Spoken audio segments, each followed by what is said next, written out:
Hollywood celebrities criticize the abortion ruling. Welcome to our channel Motion Trainers. Now the United States Supreme Court, the country's highest court, has overturned that right. The United States Supreme Court's decisions to overturn its historic Roe v. Wade abortion rights decision in its 15th year has been met with widespread condemnations from American celebrities. 26 conservative states are expected to announce new abortion restrictions or bans. Today's video is all about how Hollywood celebrities reacted to this abortion ruling and what was the entire case.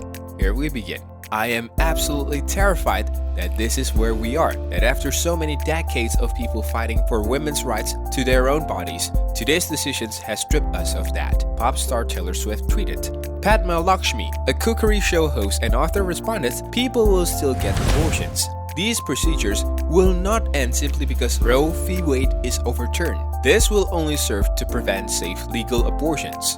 The right to decide when to start a family or not is a choice that every individual should be able to make on their own terms when the time is right for them," she continued. "Everyone should fight for this freedom and dignity. I wish more people understood how deeply personal and complex the decisions to have an abortion is. It is a decision that should be treated with compassion and empathy, rather than being vilified or criminalized. Yeah, ain't nobody telling me what I can or can't do with my body," said multiple award-winning actress Ariana DeBose. "Nobody is going to tell me who I can or cannot love or marry. America, you're in for a fight of a lifetime." Patricia Arquette, an Oscar winner, was equally clear.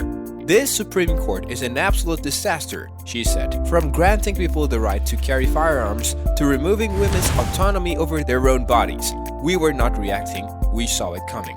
The final word, however, belonged to the best-selling author Stephen King. "It's the best Supreme Court the 19th century has yet produced," he tweeted.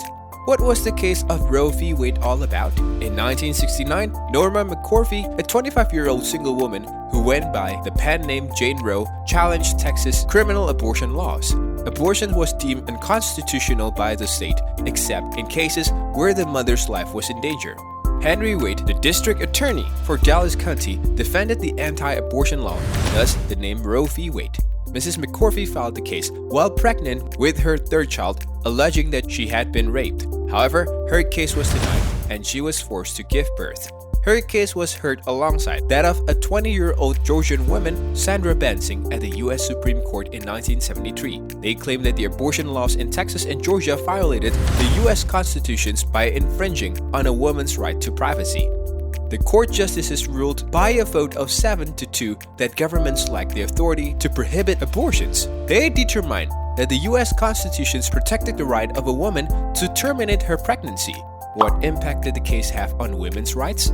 The case established the trimester system, which provides an absolute right to abortion in the first 3 months of pregnancy. Some government regulations in the second trimester states to restrict or ban abortions in the third trimester as the fetus approaches the point where it can live outside the womb. And some government regulations in the fourth trimester states to restrict or ban abortions in the fifth trimester as the fetus approaches the point where it can live outside the womb.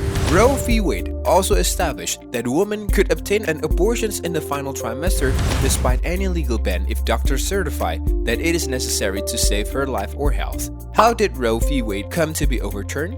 The Supreme Court has ruled in favor of Mississippi 15-week abortion ban. As a result, millions of women in the United States now have no constitutional right to abortion. Individual states can now rescind the procedure.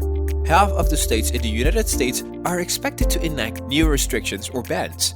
13 states have already passed so-called trigger laws, which make abortion illegal immediately after the Supreme Court's decision. Others are likely to impose new restrictions quickly. The Supreme Court has 9 justices, 6 of whom were appointed by Republican presidents.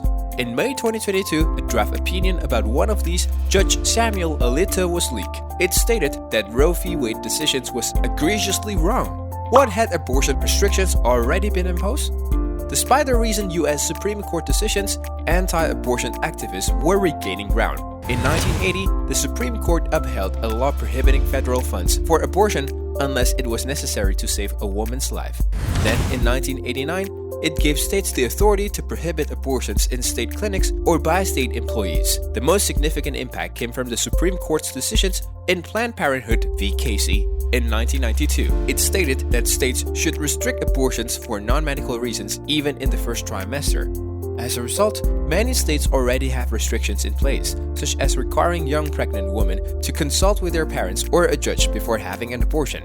Waiting periods already exist in other states between the time a woman first visits an abortion clinic and the actual procedure. As a result, many women must travel further, often across state lines, to obtain abortions and pay more to them.